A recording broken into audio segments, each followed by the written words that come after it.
Hello and welcome to this festive video where we're going to explore what Christmas was like for the Brontë family in 1840. We're going to look at traditions, favourite seasonal literature, food and how they might have celebrated.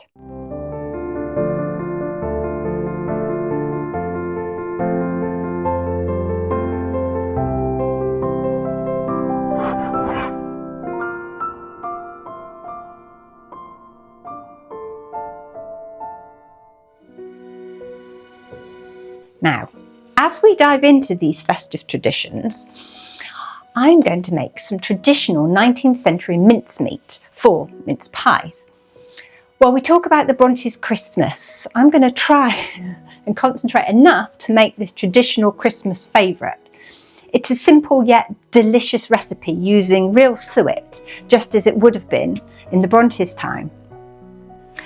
This video is also inspired by this wonderful book, The Brontës Christmas, The Festive Season in Victorian England by Maria Humbert and updated recently by Andrew Humbert von Strauther, I'm sorry if I said that wrong, and published by the History Press. The publishers kindly reached out to me and gifted me a copy and I'm delighted to recommend it. This beautiful research book gives this rich insight into Christmas during this Victorian era, including what it would have been like for the Brontës. So I wanted to share this with you. So I had a chat with the publishers and they kindly agreed to do a giveaway. So I'm going to give away a free copy to one of my followers. So stay tuned to find out how you can enter on my Instagram page.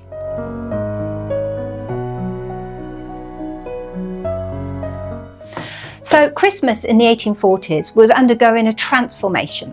While traditions like sending cards and decorating trees were beginning to take root, they were still quite new. As the Brontë Christmas explains, Christmas for families like the Brontës in rural Yorkshire would have been much simpler, with a focus on faith, family and modest celebrations. The book highlights how hymns, poetry and literature were integral to Victorian festivities. The Brontës admire poets like Robert Southerly, whose poem The Holly Tree reflects the season's connection to nature. O reader, hast thou ever stood to see the holly tree? The eye that contemplates it well perceives its glossy leaves, ordered by an intelligence so wise as might confound the atheist's sophistries. Wordsworth's poem, Church Decking at Christmas, also inspired the Brontës, describing the simple beauty of rural church celebrations during the season.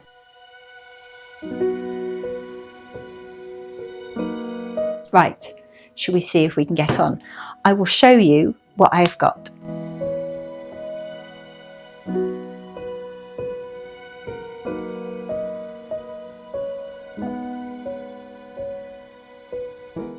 So, mincemeat. The traditional recipe doesn't come with mixed fruit like you do nowadays, where it all comes in a bag.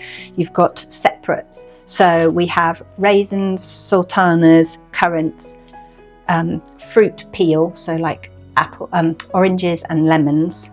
We have a lemon that we'll need to use, some English apples, some brandy, which, brandy just is pure Christmas, isn't it? It smells beautiful. And of course we have suet, which isn't really used in modern day mince pie so much now, but it does give it that sort of rich flavour. So we're going to see how we get on. I need to mix the fruit first and chop the apples, so, and the lemon. So let's do a bit of that and then we'll carry on chatting. I've come prepared. Like in Blue Peter, when the presenters were doing two things at once. That's me at the moment. So one of the first things I need to do is grate the rind off the lemon. Now I'm only going to use half a lemon because I've halved the recipe, because I did worry there was going to be a huge amount of mincemeat that I would never end up using. So I'm halving the recipe, so I need half a lemon.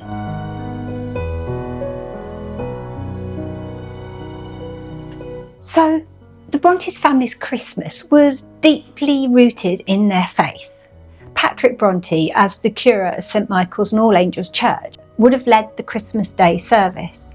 As the Brontë Christmas notes, hymns like Hark the Herald Angels Sings were popular in the church service, and communion was central to the day. Methodist influences in their upbringing likely meant that the season carried a focus on their humility and charity, values that were aligned with their lives and service to their parishioners. These themes, combined with their literary inclinations, made their Christmas both spiritual and reflective.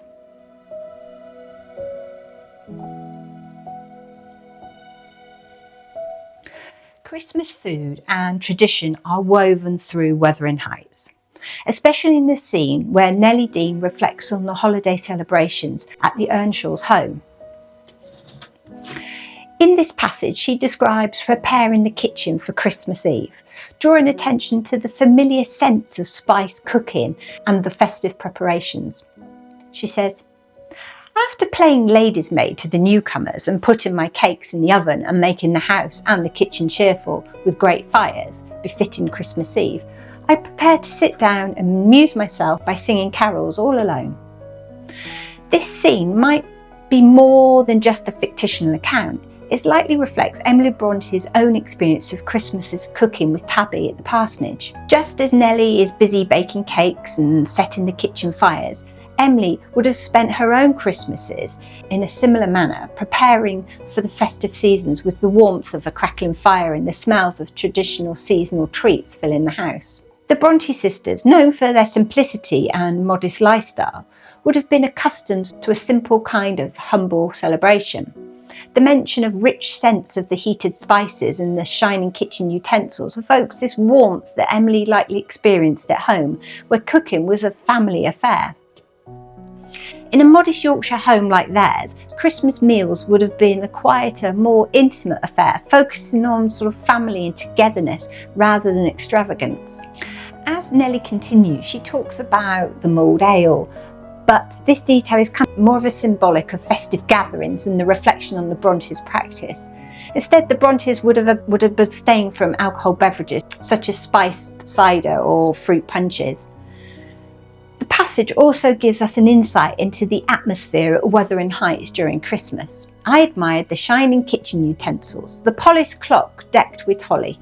The focus on decorating with holly mirrored the Brontes family's own love of simple, natural decorations, often using evergreen branches, holly and ivy to bring the outdoors inside. These touches were part of a quieter, modest Christmas, focused more on spirituality and family than material excess, much like the Brontë household in Haworth. This passage, whilst fictional, might well capture the essence of Emily's own experiences of preparing for Christmas, from the cooking to the moments of quiet reflection. The Brontes, though living in relative isolation, still found joy in the simple pleasures of the season, such as Nellie reflects on the beauty of a tidy home and the warmth of a well-prepared meal. Yeah, I can relate to that.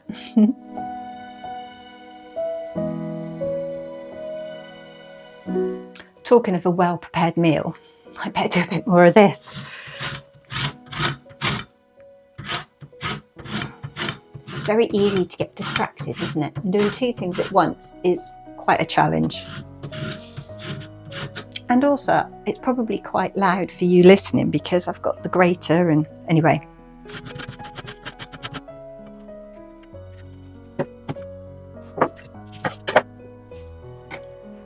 So we need to squeeze the juice from half a lemon.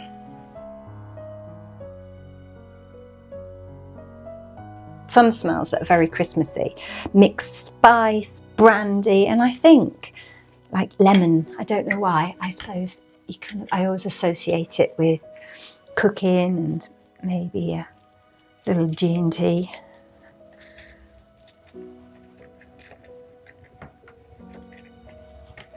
Right. We have one juice. We have juice of half a lemon. We have the rind. Let's see what else we need to do.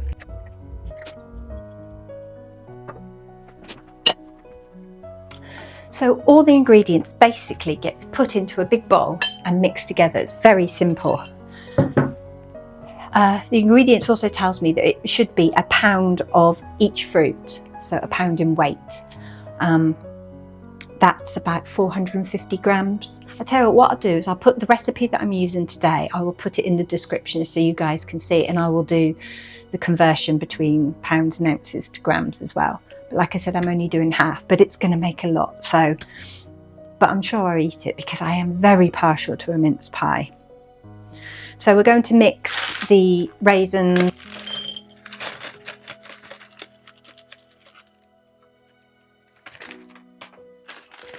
currants. They're so tiny, aren't they, currants? It always surprises me how small they are. Sultanas.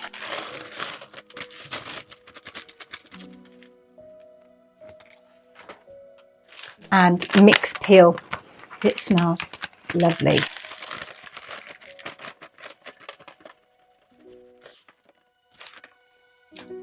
And of course, the shredded suet.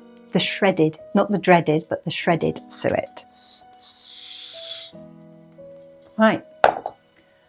While I stir this, let's carry on.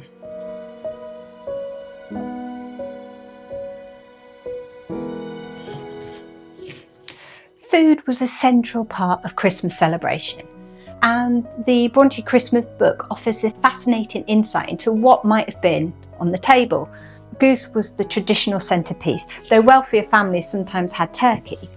Plum pudding and mince pies, often contained both meat and fruit in early Victorian era, which were staples to their diet. An extract from Home's yearbook of 1827 describes a typical country Christmas. It says, at Christmas, every farmer gives two feasts, one called Old folks neat, for those who are married, and the other young folks neat, for those who are single. Masters and servants, rich and poor, humble and lofty, all mingle together without restraint. Each one seemed to glory in their own enjoyment and that of the fellow creatures. This scene of shared joy and hospitality captures the spirit of Christmas even in the humblest of homes.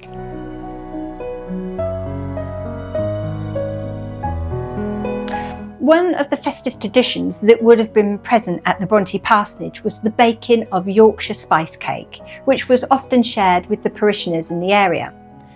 This cake, rich with spices and dried fruit, was typically served with a slice of cheese and was a staple of Christmas meals in Haworth and all over Yorkshire. Charlotte Brontë herself carried this cake as part of her charitable Christmas duties, delivering it to the homes of the poor in the village. Interestingly, the origins of this Yorkshire spice cake are somewhat sort of lost in time, but it is closely related to York Main bread, which was popular in the regions as far back as the 14th century. In Wuthering Heights, the grumpy servant Joseph even mentioned cake and cheese for the fairies, which was a reference that reflected the widespread custom of offering these simple yet hearty cakes to visitors and the less fortunate, particularly during the Christmas season. Charlotte Brontë, like many in Yorkshire, would have had a warm kitchen filled with the aroma of baking spice cake in the lead up to Christmas. The tradition of baking large batches to share with others was common, and in the Brontë household it was probably no different. In fact, it's mentioned in several of the Brontë novels, demonstrating the importance of tradition to the family. Now, you might be wondering why I didn't make a spice cake for this video. Well, the recipe for the traditional Yorkshire spice cake is really quite intricate and requires a very long preparation time, and I don't have that time today. The cake, though, has this deep spicy flavour that would have filled the Brontes' kitchen with this rich aroma, but to do it justice, it needs quite a bit of prep time and a long time to bake. Time I don't have today. However, the good news is that the Brontë Christmas book does include the recipe, so if you'd like to give it a try yourself, it's definitely worth getting the book. I'm going to leave a link in the description.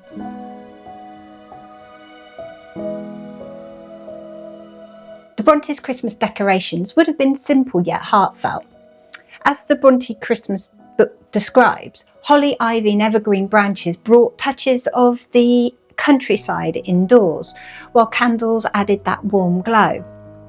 This reflected the rural charms of Haworth and the Brontës' modest means. Unlike the elaborate decorations of later Victorian years, their adornment emphasises a connection to nature and that sacred aspect of the season.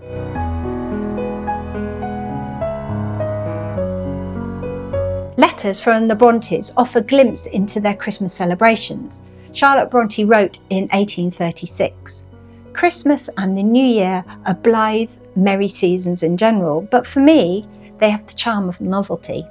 The extract from Hone's yearbook in the Brontë Christmas book adds context to what Yorkshire's rural festivities might have been like, with descriptions of lively gatherings and communal meals and cheerful card games stretched late into the night. In one part it says, "In the midst of all, a large goose pie seems to say, 'Come and cut again.' After supper, the party returns to the card room, sit there for 2 or 3 hours longer, and then afterwards make the best of the way home to take a good long nap and prepare for the same scene the next night."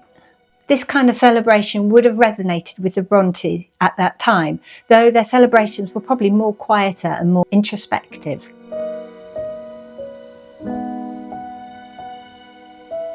So what you didn't see, I quickly did off camera, was I measured out the brown sugar. It asks for moist brown sugar, so I've gone for this sort. So we've got suet, raisins, currants, sultanas, peel, apple. Now I'm putting in the brown sugar. We've got the lemon juice from earlier, from the half a lemon, so that can go in. The rind of the lemon, so that can go in.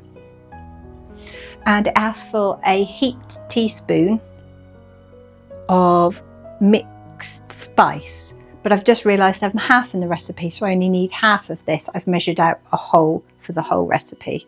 So we'll just guesstimate, because at the end of the day, it doesn't matter. And then the next thing it asks for is the brandy, and I have measured this out beforehand. It asks for half a gill of brandy. Oh, it smells so nice. So I'm going to tip all that in and give it a good mix.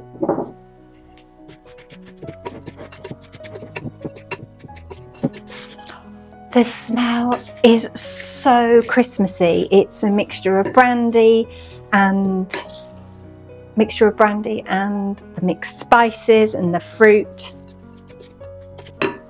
Look, doesn't that look amazing? Oh, if only I could offer you smell. So what it needs to do now, it needs to go in its jars and it needs to sit for a few months. So this might not be ready till after Christmas now. This is something I should have done back in October when I made my Christmas cake.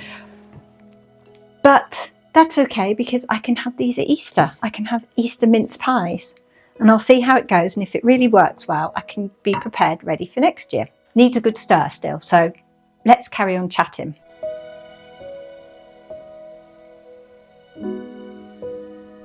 Christmases at the Brontë Parsonage in 1814 would have been a time of quiet joy, family togetherness and spiritual reflection.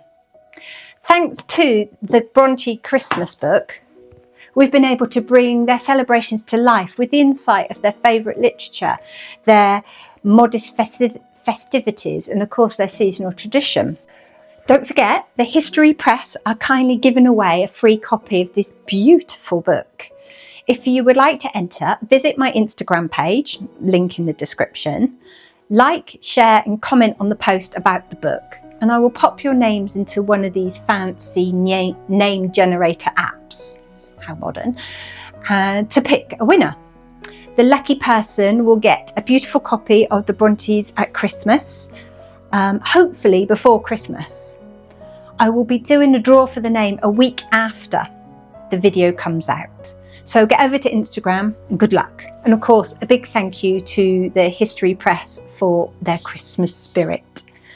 Be sure to check out their other books. They've got Christmas books. They've got Jane Austen Christmas and Shakespeare's Christmas. Also, of course, if you're watching after the date I put above, sorry you've missed out this time, but don't worry, I've got plans to do more giveaways in the future, so stay tuned.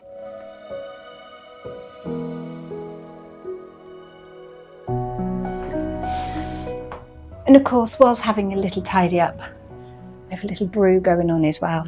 So today's mug is a flowery mug. I will come and show you. There you go, very pretty. We do like to give you mug updates.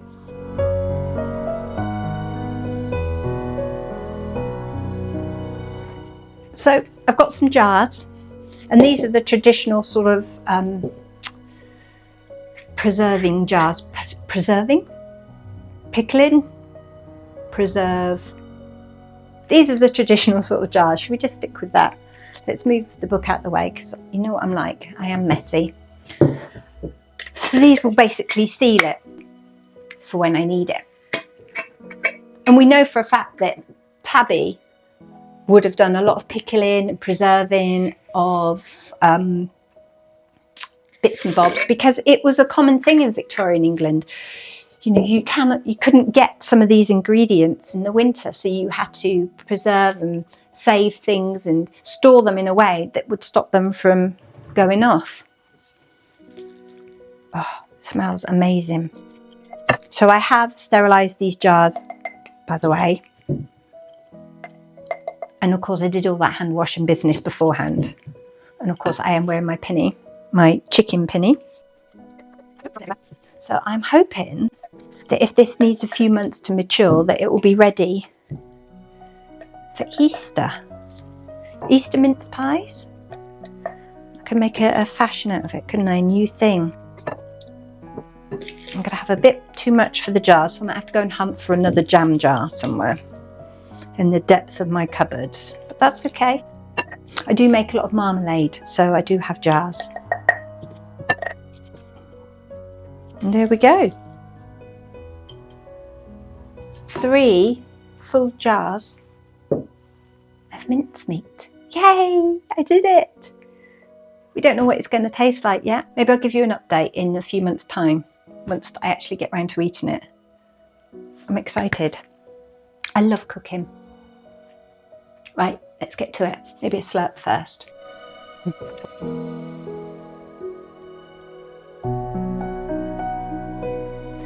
going to do that again because I faffed.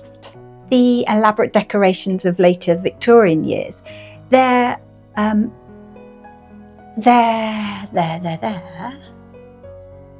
Oh, please don't say I forgot to press record.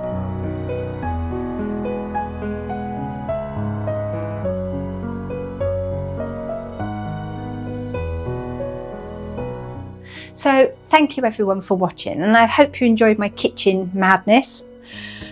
If you like this video, please do that whole likey subscribey thing, because it really does help me out and it lets YouTube know that we want to watch more Brontë content.